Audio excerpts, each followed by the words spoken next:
Broadcasting live. It's America's longest running talk show on computers. It's Computer America, bringing you the biggest names in technology with guest interviews, new products, and your emails. Listen live at computeramerica.com on any device around the world.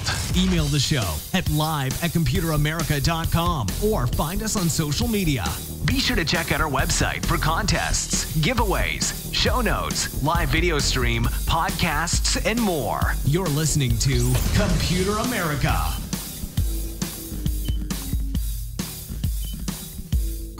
Hello and welcome into the Computer America Show. It is the nation's longest running talk show on computers and technology. I hope you all are having a great day and, ready for another exciting show here on Computer America. So, today we have a longtime Computer America correspondent and, all-around great guy, Tech50 Plus, Mr. Gary Kaye himself, here to talk about a number of different topics, including things such as, of course, the new Samsung phone.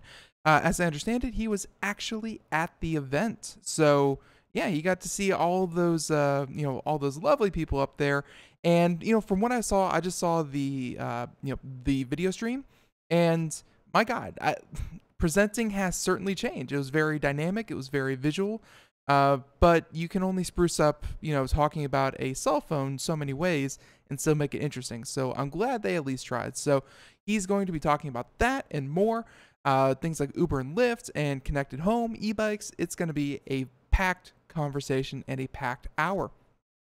But before we get into that, a few things, including computeramerica.com, because that's where you will find everything and anything having to do with the program, including links to our guest website, any articles that we talk about. A lot of the topics that we are here to talk about today have corresponding articles over at Tech50 Plus.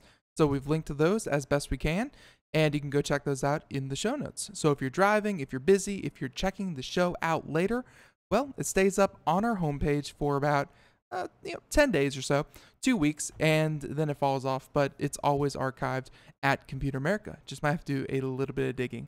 So, let's see what else. There is the Computer America contest, giving away a new prize every single Friday from our friends over at Logitech. And also the live video stream where you can not only listen to Computer America, but you can watch Computer America. And today you'll be able to see myself as well as Gary Kaye. So I think that is all the introduction that we need to do to get the show started. And again, joining us, Tech50 Plus, Gary Kaye, man of 1,000 words, probably a few more. Gary, welcome onto the program. Thanks, Ben. I hope I don't run out of the words. Yeah. So go ahead. I'm sorry. So yesterday, Samsung does these events twice a year called Unpacked, Unboxed, Unvarnished, Unencumbered, whatever. Anyway, yesterday's was at the Park Avenue Armory, a place better known for art shows and antique shows. And this was certainly not an antique show. At least Samsung hoped not. In previous efforts, they've done it at Lincoln Center and other large venues in Manhattan. And every time they do it, it is just a bloody zoo. They see people, the doors open at 10 for an 11 a.m. event, and people start lining up at like 8:39 in the morning. Just to get in to see, a video about a cell phone. It's a little nuts. And the Koreans fly in, dozens, if not hundreds of folks from Korea because, this is a freebie for them and it's a lot of fun and, whatever. Right. It really did not disappoint. Let's start off by saying that. As a presentation, it was nice. The Koreans spent a little bit of time talking about, doing a little bit of mea culpa for the exploding Galaxy 7. Right. And said, we think we've moved beyond that, and thank you for bearing with us as we've figured out, what we should be doing. But the focus really was on the new phone and not the old problems. And the new phone's nice. The question is it that nice? And um, And just for everyone to to kind of get a picture of it, I mean, if you check out the video stream, we have the picture that you put up over at Tech50 Plus, and my God, you found the largest rendering of this photo I've seen yet on the internet. But I mean, they've certainly, and I stare at an iPhone probably too many hours a day. I think they've certainly probably not innovate. It's not like a triangle or anything, but they've certainly come out from the shadow of, oh, it's just an iPhone lookalike. I mean, I think it has its own pretty distinct style nowadays from iPhone. well, it does. The Infinity display is just gorgeous. But they make a big deal out of this being the biggest screen ever on a Note device. Well, it is, but it's only a tenth of an inch bigger than the Samsung Galaxy 8 Plus. Oh, So you can't get into technicalities. That's not how facts work. a tenth of an inch bigger. It's tough to get excited, even for somebody who thinks size matters. Um, you know, Right. when you're down to a tenth of an inch, I guess you're comparing Kim Jong Il and Donald Trump. But anyway, we won't go there. Yeah. Uh, the but it is a beautiful screen, and of course, what separates the Note from the Galaxy is the S Pen. It is this ability to pull out a pen and begin taking notes, as in its name, the Note, and draw. And I think one of the things that was, my biggest takeaways from yesterday's event were the improvements in the S Pen and its related software, as well as the cameras. And Hmm. let's talk about the S Pen first, since I started there. Sure. And the S Pen has always been fun, and for me, uh, I don't know about you, but when was the last time you traveled around with like paper and pen in pocket? I take it around, but it's a last resort, and it's usually buried deep. If I have a backpack or something, it's usually at the very bottom. It's not convenient at all. Right. So it's a lot easier if you could actually make notes right on your smartphone and keep them, um, regardless of whether or not you can convert them to text. It's almost irrelevant. You want to scribble something. You're on the phone with somebody. They're giving you a confirmation number. You want to get that down. Somebody's giving you a quick address. You just want to take that down and hold it on your screen. Mhm. And you can do that with this. The split second you pull out the S Pen, it automatically goes into this mode that allows you to start writing instantly. And that's nice. And it also has this sort of automatic always on screen so that you can keep your notes as you want them and edit up to 100 pages of notes, which, that's a lot of notes. That's a lot of notes. Uh, Yeah. a lot of notes on your notes. But it is very convenient. And if I think that if there's one point that's always separated the Note from everything else in the marketplace, that's it. And there are a lot of people who will buy it just for that bit of functionality. Be able to take out their phone, in the middle of a conversation, scroll a note, scroll a phone number, and that's very valuable. Did they Uh, mention any of the improved, I guess, kind of usability of the S Pen? Because I remember may have been one or two notes ago where you put the pen in backwards, it got jammed, it shut the whole phone down, or some of these things. I mean, did they kind of emphasize ease of use on this one? Not in terms of the pen per se. I mean, basically, there's the pen. You put it in the slot. You pull it out of the slot. Hmm. Yeah. It's pretty straightforward. They've added waterproofing so that now even with the S Pen, the phone is still water resistant down to about 5 feet for a half an hour, Very nice. which is nice. I guess it means you could take notes in the swimming pool. Uh, Um, you know, who knows? But the other thing that they really get into, they now have this entire community that's doing art with the S Pen.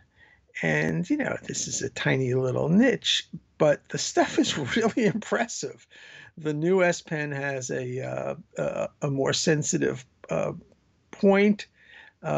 It's easier to do fine artwork if that's your thing. So now there's this like cult of artwork for the S Pen enabled phones. That's sort of sweet. I mean, it's I would see grabbing some of that stuff as the screensaver or whatnot, and Right. it's nice, but I don't know that it's particularly practical. Probably more just to kind of show the potential. I mean, obviously, you put a pen and paper in front of me, and you're not going to get much more than stick figures. So it's probably Yeah, I was showing. gonna Yeah, say, yeah, I know how to do a smiley face. yeah. Yeah. It's probably more showing the potential of it, and not everyone is going to create art on it, but it does show that it's probably as versatile as pen and paper, and that's what they really want to show. I'd Right. assume. And now they've actually added some stuff, the ability to pull out the pen and annotate your notes or your pictures with essentially an animated kind of GIF. So you could do like a little heart that moves to enhance your text Now, messages, and it right. works in a number of formats. I see this as being sort of cute for millennials or younger who basically are not going to afford a $960 phone. But for my audience, it's like, oh, okay, well, that's cute. Let somebody Well, else do it. I And again, we fall back on the notion, Ben, that 90% of the people are right. using 10% of the functions. Yeah, yeah, that's and I really hope that maybe the animated GIF won't be part of everyone's repertoire, because that's actually one feature that did get a little bit of coverage yesterday, was that it's the I don't know if it's the compression technology or it's just something that Samsung has to work on, but as I understand it, it was like 20 to 30 megabytes per GIF that was sent. So, if you have a, let's say, 2 gig data plan, you could only send, maybe 100 of these. And, over the course of a month, 2 or 3 a day is not unheard of. And and there's your entire data plan just in animated GIFs. I mean, these things are a little, unpractical or impractical. There we go. Yeah, for I think long-term use. It's more of a maybe once in a while thing until they get smaller. I really do feel. Anyway, as I say, I think it's cute. It's not exactly a compelling application from Okay. my perspective. Um, the thing that did impress me, however, is some of the new functionality with their dual lens camera. And some of this stuff, as an amateur or semi-pro photographer or somebody who takes his photography seriously, they have some really nice stuff in here now. It's a dual lens, so you get both a wide angle and a telephoto. You can actually use both cameras simultaneously, so that if you want to shoot a scene, you can get a close-up of someone Hmm. and the full setting and keep both of them.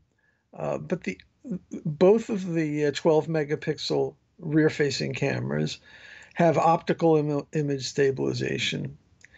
Uh, and that's really nice for those of us who have a lot of trouble holding a phone steady Yeah. as a camera.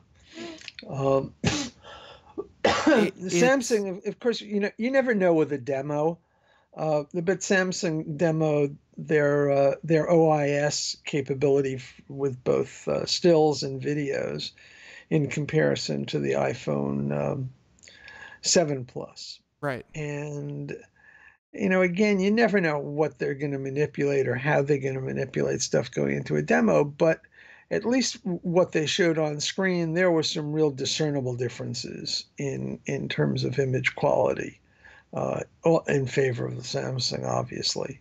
Right. Um, That's one part of the demonstration I did see, and I think they had an example of maybe someone from the audience, or it was some gentleman, kind of with the crowd in the seats in the back, and they were able to kind of focus on him, blur the back. I mean, it's not just better mechanical cameras, but it seems like they really did emphasize the software built into the phone for the cameras.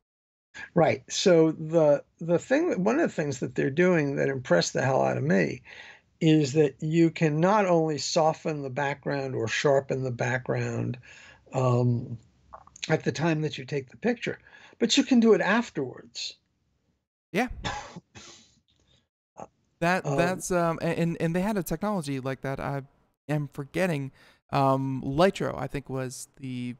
that's correct. Yeah, That's it's not as correct. good as that. It's probably more software manipulated, but it's still very, very similar. Yeah, I mean, Lytro is a specialty camera that does a lot more, but it costs a lot more too. It's Right. And it's not squeezed very into your expensive phone. little sucker. So Right. And it's not squeezed into your phone. So no.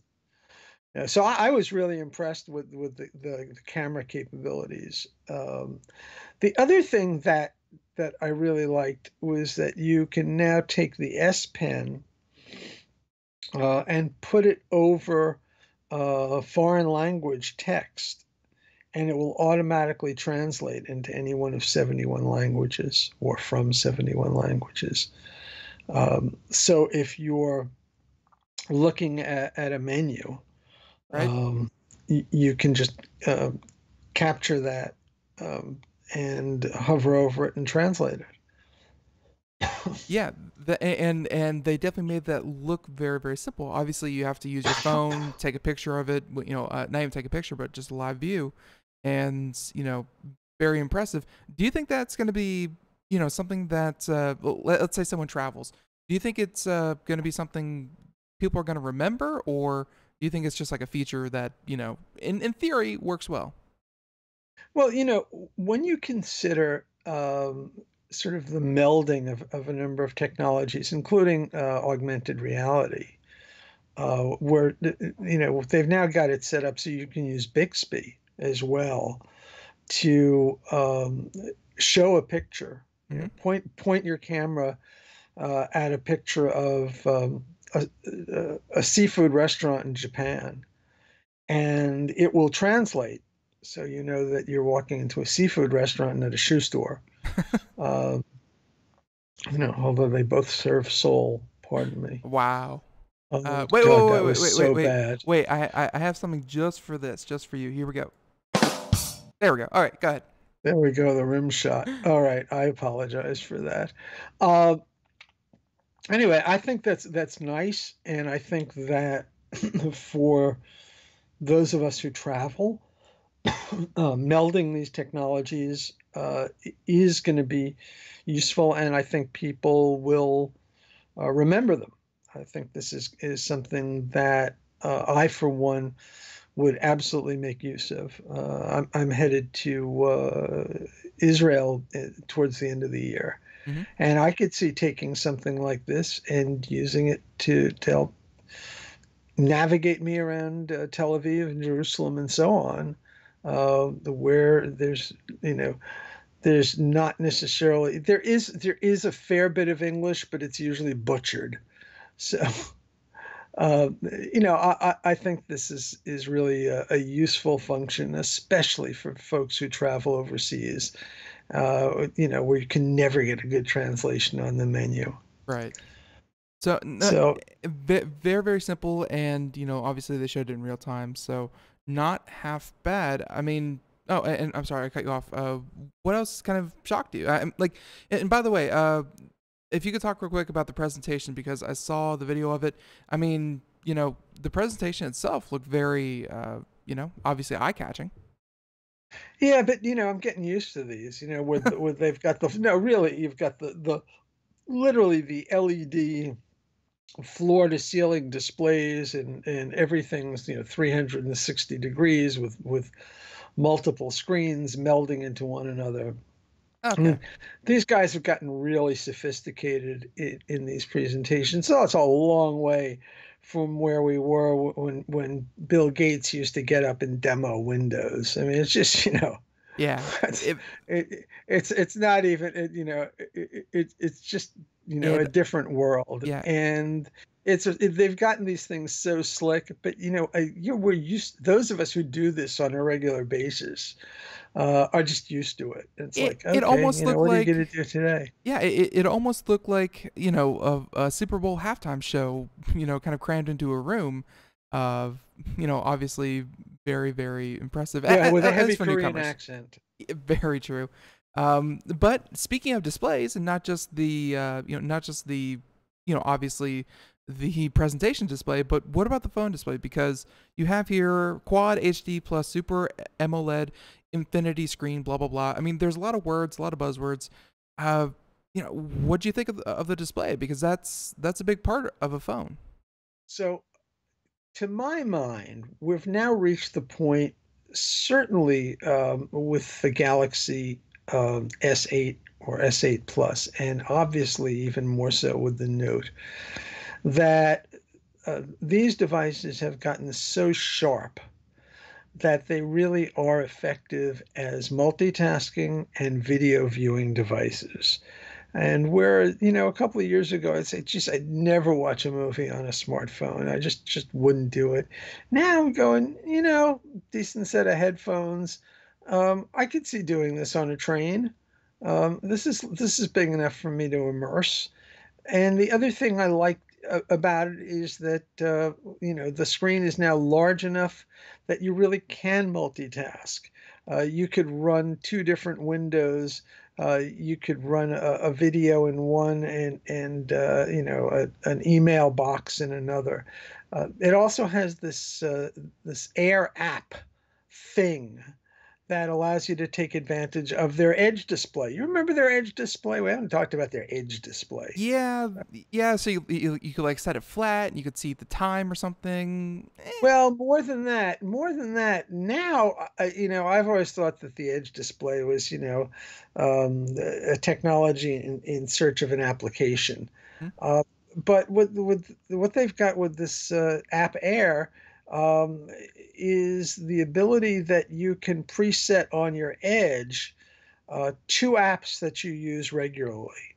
And with the touch of your S Pen, you can activate both of them on split screen. So if you routinely are emailing in one box and viewing Google News in another box, you could set it to do that. And I actually think that's handy. And again, you've got enough screen real estate here that you can actually make use of it. Whereas on a smaller phone, you need a magnifying glass or very sharp eyes. Yeah, it's. I'm trying to think of applications that maybe I would use that for, and obviously for productivity, work, email, and checking out. Obviously, browsing for information, very important, maybe for students. I mean, pretty good productivity, but it's again tied to the S Pen, and that's kind of my drawback. I mean, how much do you think the S Pen is going to matter to this? Like, if you didn't want to use it, is it not really a choice if you want to use the Note? Well, with I think with the Air app, you can use that by touch. Okay. But you know what? I can see plenty of times every day Right.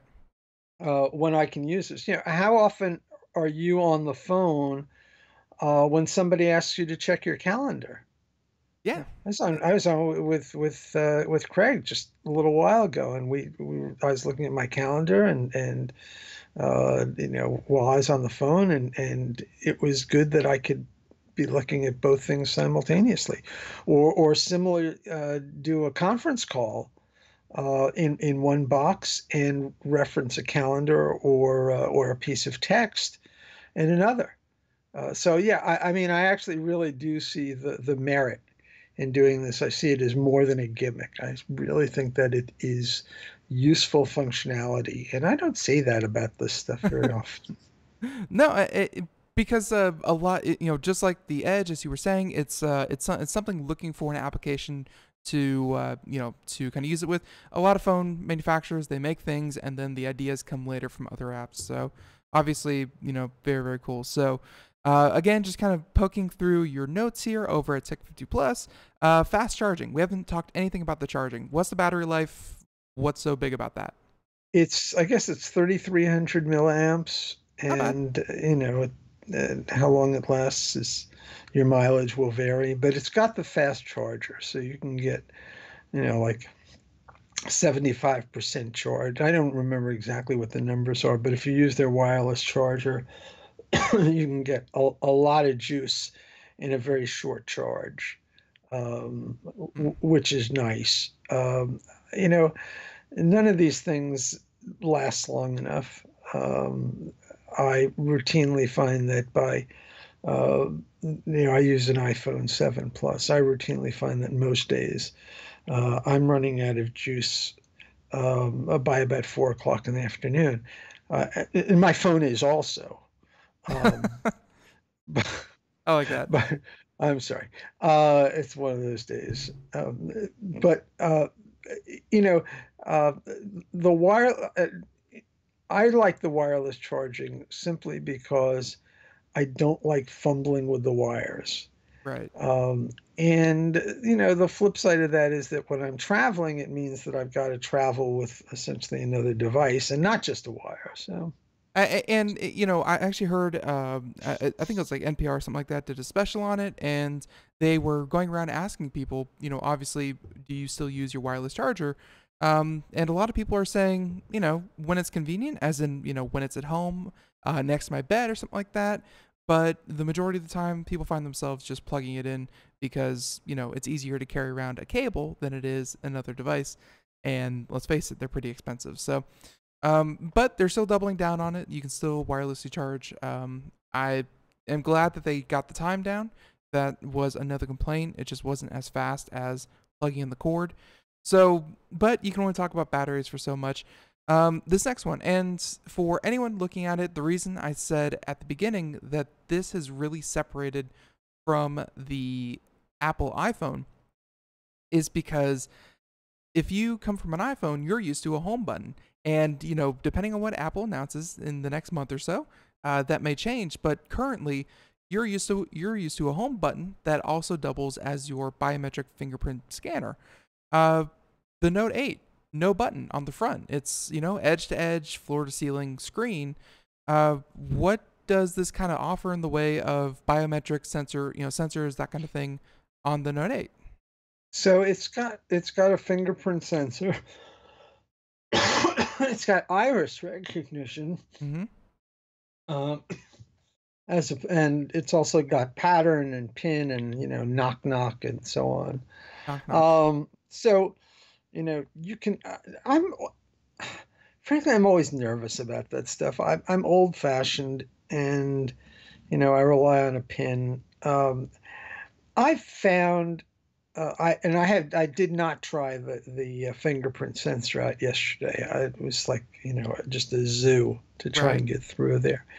But I've had issues with the first couple of generations of fingerprint sensors from Samsung, more so than I did with Apple. Mm-hmm. They just it just wasn't clean. It just wasn't, it didn't grab the first time every time. And that's not what you want. Right. It's certainly, I think Apple's gotten it down to a science. I think sensors are, sensitive enough that it really shouldn't be a matter of, Samsung doesn't have this under wraps. So, hey, Gary, music means we're going to take a break. We'll come back here in a moment, and we're going to wrap this up by talking I think about Bixby and then the price and when you can get it. So we're talking all things Samsung Note 8. And yeah, and we have even more topics even after that. So everyone, stay tuned. More Computer America, more Tech 50 Plus right after this. We are all Brother Wolf. 10 years ago, a group of locals banded together to create positive change. We took animals into our homes, held adoption events at local retailers, and talked to the community about our mission to help build a no-kill Asheville. A decade later, we have achieved so many victories for animals in need. There's been so much progress, yet there's still so much to do. As part of our year-long celebration, we encourage you to become a member of our special Compassionate Circle program. With a monthly donation of $10 or more, you will have behind-the-scenes access to the work we are doing at Brother Wolf. Our goal is to reach 1,000 members because we receive no government funding. Working together, we can help build and sustain no-kill communities. Learn more at compassionatecircle.bwar.org. We are a 501c3 tax-deductible organization.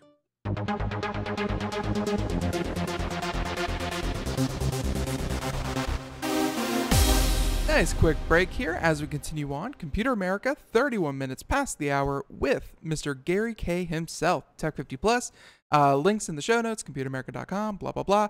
So let's jump back into this as we are talking about the newly unveiled Samsung Galaxy Note 8, fresh off of obviously Note 7 from last year. As Gary said at the beginning, they were very upfront, and we're going to talk about a kind of a rebate that people will be getting if they happen to be users of the last generation of phones.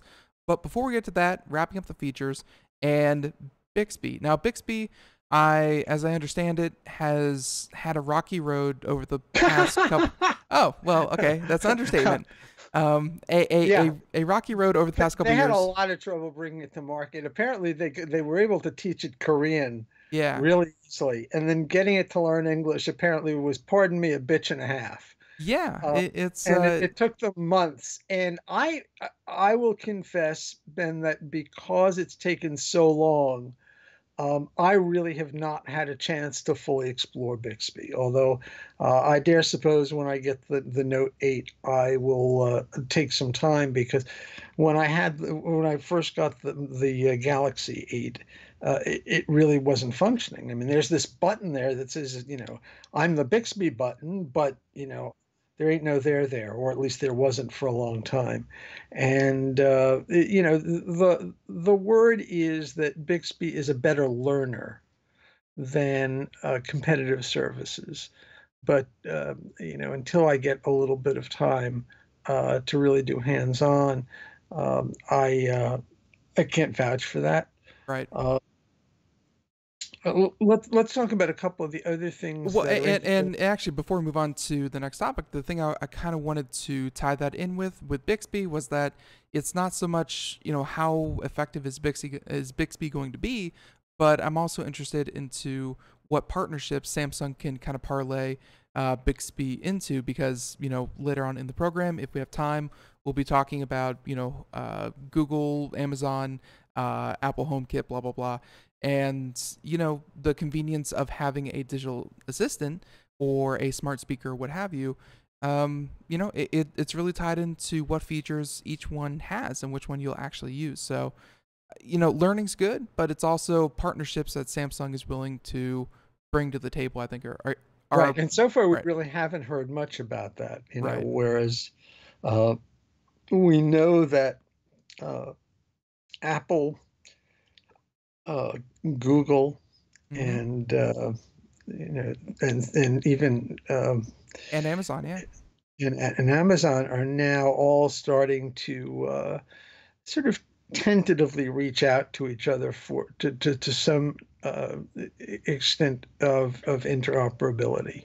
Right. And again, this we've talked about this before. I mean, these guys finally realized they didn't want to get into a death battle as in VHS versus Betamax, and that was a smart move. Whether or not Samsung's going to integrate with these others, I don't know. And unfortunately, from Microsoft's perspective, Cortana, I don't think is a serious player at this I point. forgot all about her. Yeah, she was supposed to be, your second set of hands on Windows 10, and Windows 10 selling very, very well. Cortana not getting that much use, at least personally. So Nope. yeah, very good point. So all right, prices and availability, and So yeah, go ahead. it's available for pre-order today, from Samsung and Best Buy, and I think Amazon as well. The carriers are also starting to open up for pre-order. There'll be the device itself will be available, I believe, around September 15th. Um, Pricing. Oh boy, pricing. You love the price, as I understand it. You know, um, the one price that I looked at until my eyes got a little bleary was Verizon's full retail of $960. Right. Um, but they're offering deals, and they're offering deals on accessories, on wireless charging, on 360-degree cameras, anything to entice you to buy the Note 8 sooner rather than later. And some of these deals are going to work, and some of them are going to go away when it actually goes on sale in mid-September. And this way, they're going to try and encourage people to buy it. And I've not explored yet what all of the options are going to be from all of the carriers, because I don't even think they know or knew as of yesterday. Right. It's and by the way, looking it up now, and I think it might be like a rebate or something like that. But if you were, if you were someone who purchased the exploding phones, you just kind of present a proof of purchase that you had one of them. Obviously, by now you should have returned it and gotten your refund, and kind of did your thing. But And if your receipt didn't blow up, right, and and if your receipt didn't blow up, then you can, they'll offer you somewhere in northward of $400 to come back and say, hey, try this phone again. We apologize. So like you said, they did try to get ahead of it. But I think the question is, a lot of people who used to be on the upgrade cycle of Samsung, did they jump ship? Did they jump back and wait for the next one? That's obviously what we're going to have to look at sales for. But you're right, 960. Are there still people who are looking to upgrade, and are there still people willing to spend, $80, $100 more than their competitors? So I got a couple of answers for that. And the first is that if the note-taking or artwork or S Pen capabilities are really important for you, then you might just go for this without asking a whole lot of questions. Because in that regard, it's really a lovely phone, and it does have some terrific functionality.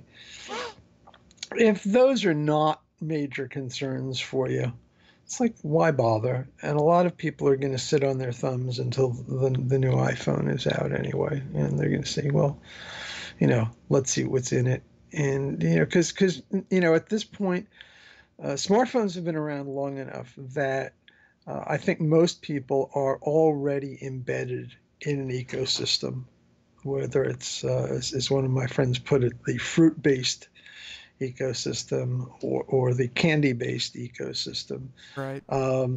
And candy or cookie. But so as the years go by, it is tougher and tougher to sort of start all over again or move from A to B without having a really good reason to do that. The one recommendation I will make is that if you're going to go for this phone, go out and buy the bloody insurance on it. Are you saying that at this price, it really is an investment that you need to protect? Absolutely, Okay. absolutely. Okay. Uh, And of course, one thing that I've learned over, after a previous phone was left out in the rain, run over by a truck, blah, blah, blah. A good case, obviously very, very important to keeping your phone, happy. So, yeah, I mean, yeah. the day you get it, you should get a really good mil spec case, Mm-hmm. and you should put on a screen protector. Right. Yeah. Sure. Now, it's really absurd because you've gone out, bought this beautiful piece of equipment, and the first thing you're going to do is cover it up so you can't see it. Yeah, but I've seen the alternative, and No, it ain't pretty, and I don't argue that. I mean, every phone that I've owned, the first thing that I do is I stick a case on it, and I'm going, and when I take the case off, I go, boy, this was really a nice piece of industrial design. Damned if I ever saw it.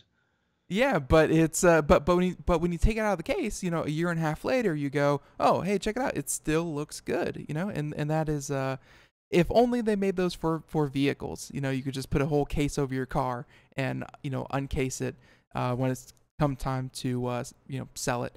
So, but no, it's obviously pretty good phone. Obviously, the keynote, you can still catch it online if you wanted to watch it.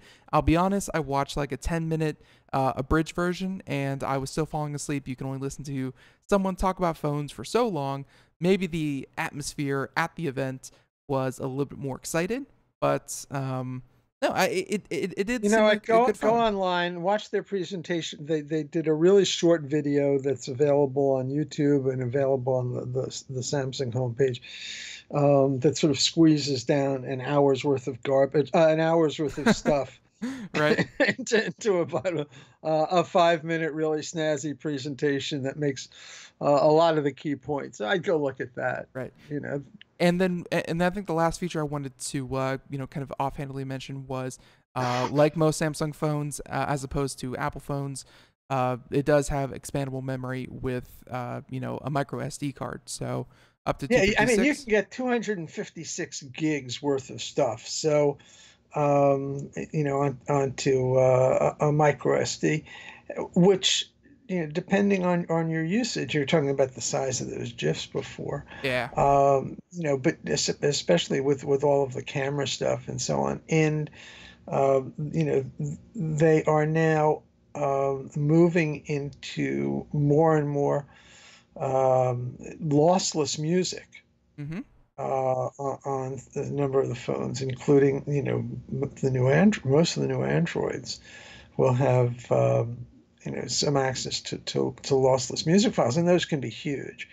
So it does make sense to have removable or addable memory. Which again, Apple is vehemently against. And also, as people travel, they download, let's say, Netflix or videos to watch on the airplane. Obviously, it can help with that. So, very, very, not bad, not a bad phone. Everything you expect from a Samsung, new kind of benchmark phone. And as you said, other than the price, in your mind, they came out swinging, right? Like this wasn't too bad. Absolutely, no, beautiful phone, absolutely beautiful phone. Some great functionality, the terrific display, great improvements in the camera, solid improvements in the S Pen. Definitely definitely noteworthy. They're noteworthy. I like that. So so again, pretty much everything that we talked about there and more, find it over at Tech50 Plus. But I think we have about 15 minutes left, so that's plenty of time to get into a topic or two. And so let's go talk ahead. about Uber, Lyft, and the mind of the senior, because I think this is really a great topic. I'm having a lot of fun with it. Sure. And by the way, yesterday we had an article. I'm not sure if it's going to play into this conversation, but I just wanted to throw it out there because it's been on my mind. But there was an article yesterday. Uber's been getting a lot of bad publicity lately. But just yesterday they came out with an article that said that in the 1 month since they've introduced tipping to Uber, or at least the 1 month period after they did, $50 million have went to Uber drivers. So, Uber making a few changes that, at least on, the service end of it, is having an impact. So Uber's not going anywhere despite all the bad press. But as you said, Tech50 Plus, you do you do kind of angle this towards a specific audience. And yeah, Uber and Lyft, it's a great alternative to having a car. But where are you coming from on this? So what we did, we went down and we spoke to folks at a senior community down in Palm Beach, Florida. And, it's a self-contained community where they had their own van service. And what they found is that a lot of members are really starting to get comfortable using Uber and Lyft as an alternative to the community-based van service. It's a lot more private, it's a lot more convenient, and it's not that costly. And the concierge in this one community has actually gone out and put himself out there to help members of the community learn how to use these apps, set up an account, and go for it. And the alternative, of course, and we've discussed this before, is a service like GoGo Grandparent for those seniors who are not comfortable with a smartphone, and then they can simply make a phone call to take advantage of Uber or Lyft in an account that one of their kids can set up for them, or a caregiver. But the bottom line is that what we're seeing in these communities is that people are comfortable with giving up their cars. They're comfortable by seeing, well, I've only driven this thing 4,000 miles in the last 2 years. Who really needs it? Yeah. I can get an Uber or Lyft to take me to the movies, to take me grocery shopping, and so on.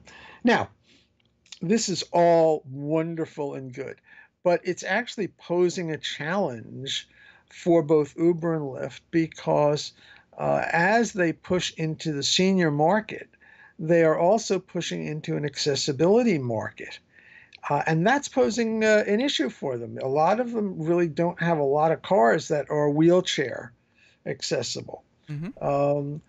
And then there's the issue of, if you've got low vision or if you've got mobility issues, getting literally from the door to the car, and from the car into where you're going. These services, I mean, let's face it, they were started in, California, Silicon Valley. These things were started, kind of as a young tech audience who were perfectly happy jumping in the back of a sedan and, picked up, dropped off. This was never really intended to, help people with these, with these needs. So that's a huge problem now that you pointed out. So, and what we're seeing is that both Uber and Lyft are making efforts to expand their wheelchair capable fleet and to try and offer some of these other services. But they appear to recognize that this is going to be a major part of their audience, a huge part of their market as these people try and maintain their mobility. And find that Uber and Lyft can provide them with the mobility that they used to have with a car and don't need to worry about driving into a fire hydrant.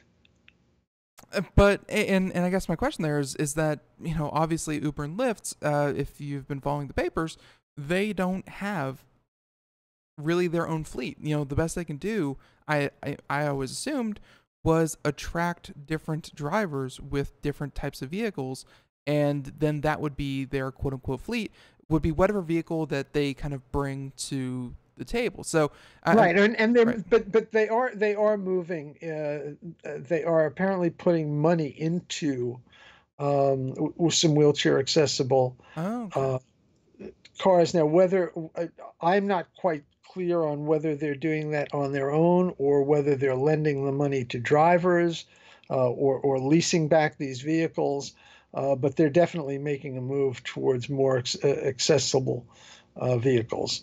I mean, that's part and parcel. But the next step gets to be a little bit more interesting, and I'll try and wrap this up because this is really the transition Hmm. from the Uber and Lyft model as we know it now to where they want to go with the self-driving car. You talk about the money that's gone into Uber drivers since they started tipping. Yeah. Well, imagine there are no drivers. You don't have to tip. Yeah. um, the driverless car will show up and take you to where you want to go. Heck, Now, not even. Go ahead. on one hand, so I sat down with one of the guys who runs strategic partnerships for Uber, and their view of and both of these companies are doing self-driving car tests. Lyft is partnered with the Google spinoff Waymo, and we've seen how much grief there's been with that whole Every story. time I think about self-driving car and Uber, I can only think about that SUV looking like a turtle on its back going, yeah, no, Uber's working on self-driving cars. And it's just an SUV flipped over with no hills, no mountains, no nothing, just in the middle of the road, just flipped over. I'm like, how the heck did they do that? So they're trying, but it's still quite a ways off. So this transition Well, is needed. they've actually got trials going on in Pittsburgh and I think Detroit for Uber right now, using a fleet of Volvo 90s, I think. Hmm.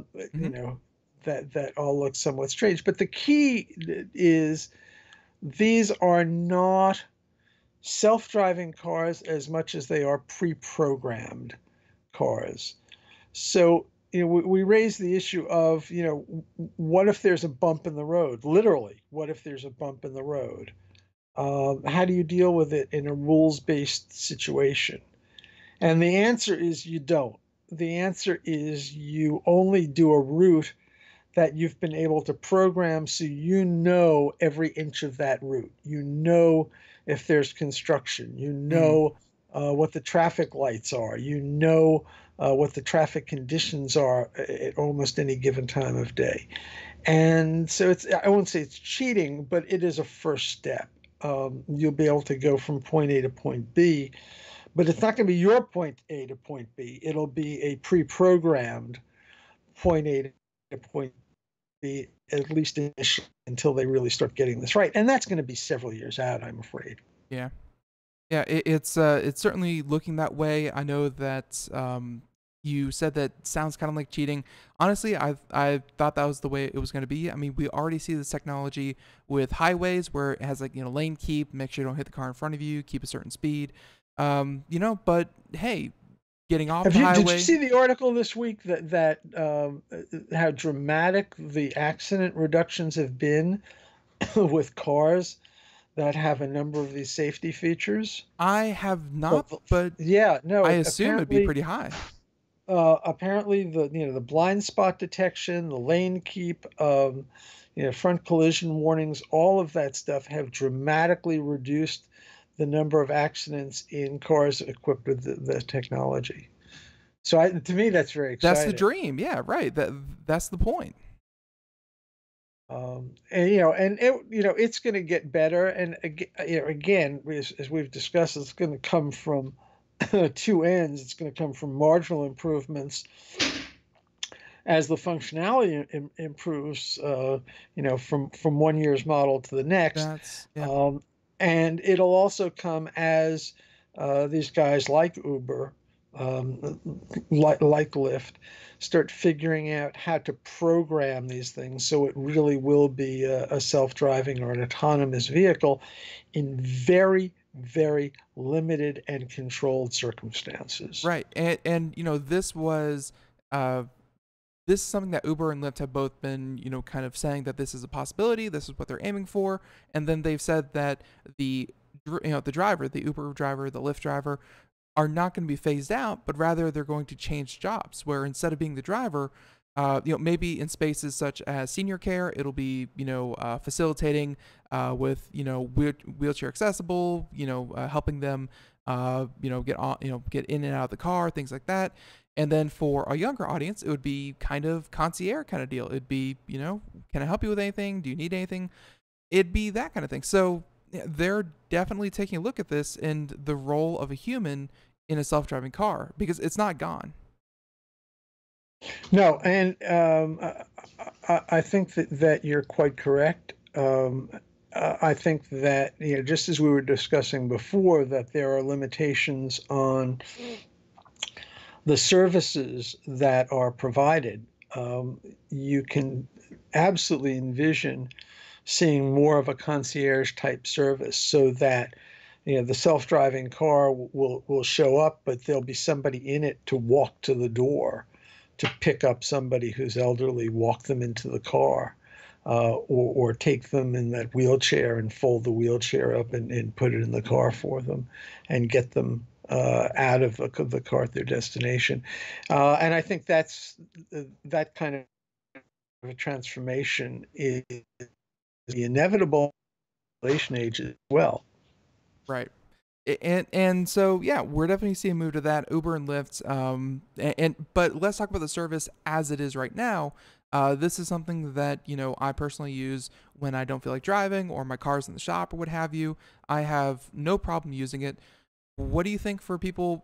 Maybe not the full blown, needs a special type of vehicle to get in and out, but just your everyday 60, 70, 80 year old, is this something that seniors should be aware of, Uber and Lyft? Oh, absolutely, absolutely, especially in urban areas. I live in the boonies, and there is no Lyft, there is no Uber, at least not from a practical perspective. But in urban areas, in densely populated suburbs, absolutely, for people who are looking to retain some sense of mobility, but no longer find that they need a car regularly. And the reality is that for a lot of these folks, Ben, where do they go?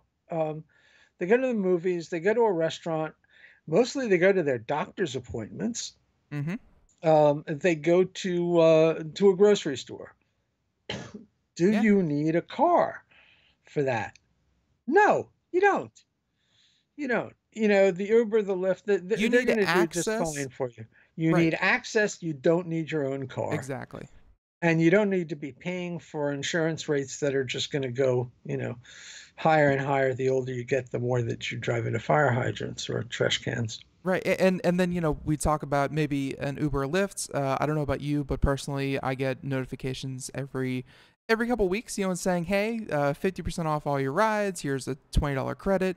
They do, these two companies are, very cutthroat with one another. So, all the better for the consumer. But hey, you save a lot of money by not owning a car, and it's definitely going to be offset. It's going to offset any money that you spend on Uber or Lyft if you are conservative with it. So listen, I'm in Manhattan, about once every week or 2 weeks, and I've had some mobility issues in recent weeks. And what I find is that it is much saner and frankly much more cost effective for me to just order a Lyft or an Uber when I need to get from point A to point B. They are 98% of the time quite reliable. I've had them flake out on me a couple of times, but not often. And that they're going to be there. And yeah, instead of waiting 30 seconds for a cab sometimes, or 30 minutes for a cab, at least when they're going to show up. I'm so glad that the cab industry, I've not tried it since I had to wait 45 minutes and then they canceled oh my God, cabs are cabs. But hey, Gary, music means that we're just about done here. We did not get to e-bikes, everyone. We were going to talk about why regulation has been so slow behind adoption. And we did not get a chance to talk about the connected home because, hey, let's face it, I think, what was it? There is Walmart teamed up with Google Home to compete against Amazon, so it's definitely picking up some steam. So Gary, if people want to find out more, we'll get to it next time. Absolutely. If people want to find out more, Tech50 Plus, as always, computeramerica.com for show notes and links to articles and things like that. Gary, thank you so much. See you next month. Yep. Take care, Ben. Have a good one. So everyone, and please join us back on Computer America tomorrow, 4 p.m. to 5 p.m. Eastern. And hey, while you're at Computer America, check out some of our past shows. We had a drone manufacturer. We had a lot of great guests here on the show this week. Check it out. And until tomorrow, see you next time. Bye-bye, everyone.